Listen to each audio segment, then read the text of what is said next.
What is up everybody, it is me DevilNeverCry, and in today's video we're going to be going over the Cavalier weapon. I'm going to be going over a few of its basic machinations, as well as when exactly you should be using the weapon.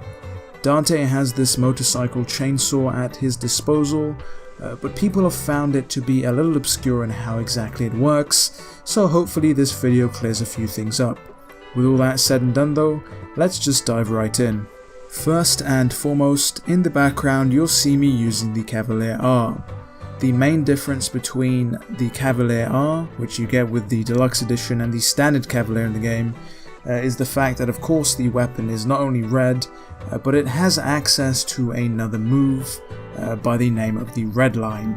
Not only that, but the Cavaliere doesn't have any of the hyper armor that the original has, meaning you're entirely vulnerable whilst using it.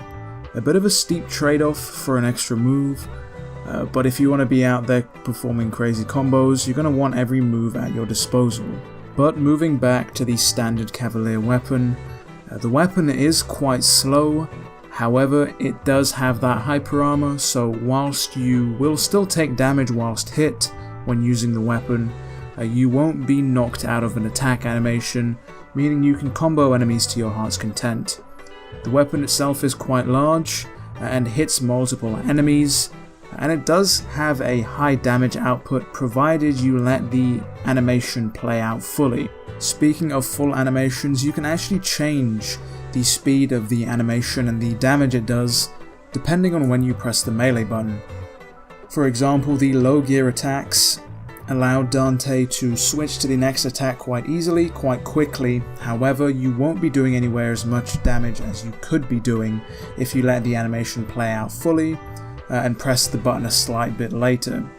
For example, the high gear version of the attack, which is performed by pressing the melee button just as the weapon begins to glow and crackle with electricity, will cause Dante to sort of balance speed and power.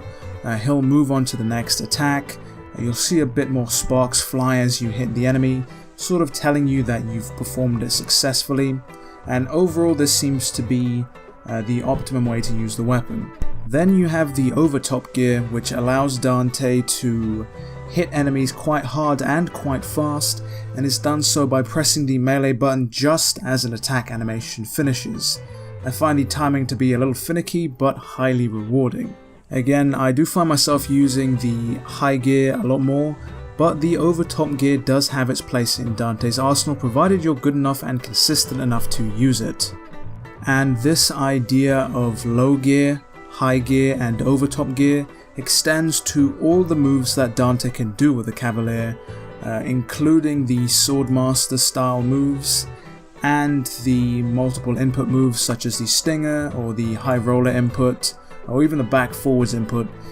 Depending on when you press the button or how long you let the animation play out, the next animation to come will also differ, and the amount of damage you do differs, so it's something that you need to get into void mode to mess around with, so you can learn the timing and you can learn the visual cues that essentially tell you when to press the button. Now let's briefly talk about the Swordmaster style attacks that you can do and how you're able to actually chain them into Cavalier's standard attacks. So if you take a look at the skill list, you'll see that the Cavalier Combo A and the Cavalier Air Combo A are able to be chained into Cavalier Combo B and Cavalier Air Combo B.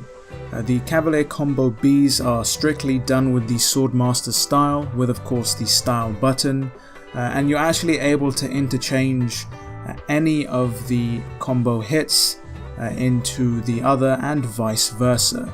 So you can start out with Combo B, head into Combo A, and then if you want to you can switch back to Combo B or stick with Combo A. It's an intricate system that allows you to sort of mix and match and create your own combo, whether you're going for style or whether you're going for power, it's up to you, but the weapon is highly versatile. In regards to the weapon and high difficulties, myself personally I didn't really use Cavalier as much, simply because I didn't really see it as necessary.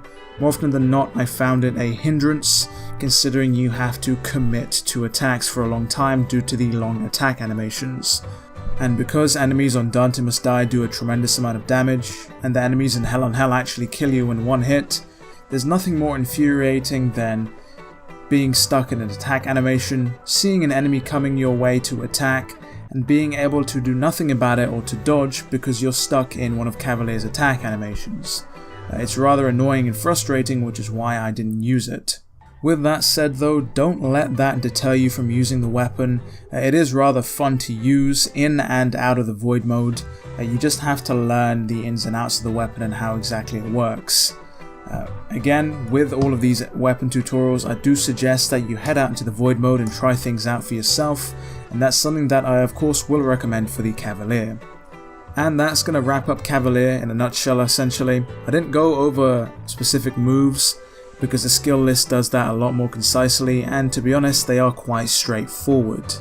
Do stick around for more DMC5 content and consider subscribing, as there is of course more DMC on the way.